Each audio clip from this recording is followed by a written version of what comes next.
Janine, full support sa nobyong si Eco. Naniniwalang bagay gumanap ng presidente.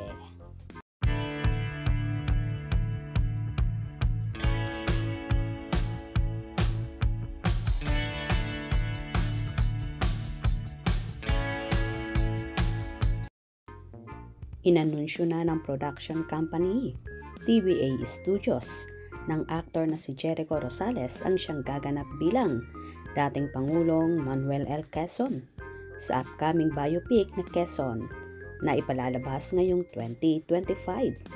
Ito ang pagbabalik pelikula ni Jericho matapos ang 7 taon dahil huli niyang film project ay ang 2018 Metro Manila Film Festival entry pa na The Girl in the Orange Dress.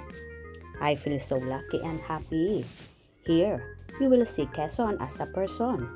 He is not written as a hero. Sad ng aktor. Ayon sa director na si Gerald Tarog, napili si Jericho na gumanap bilang Quezon dahil sa kakayahan niyang mag-deliver ng power on screen. Na-excite naman ang mga fan dahil bagay na bagay raw kay Jericho ang karakter. Gayang-gaya idol. Most versatile actor in the Philippines. We are so excited. Quezon for the win. Si Quezon ay isang Pilipinong sundalo at abogado na naging president ng Commonwealth of the Philippines mula 1935 hanggang 1944.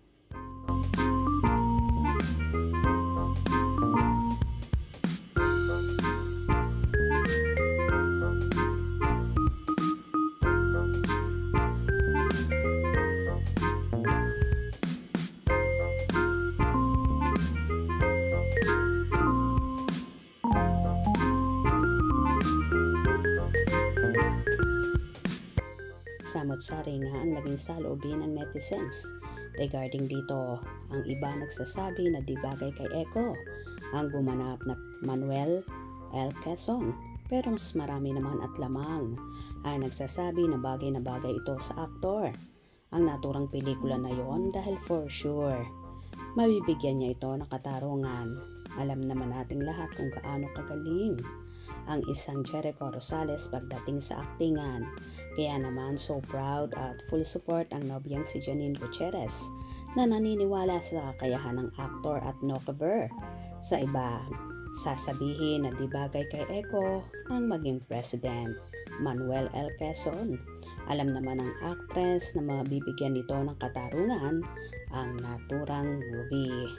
Kung nagustuhan nyo ang video na ito, comment down below.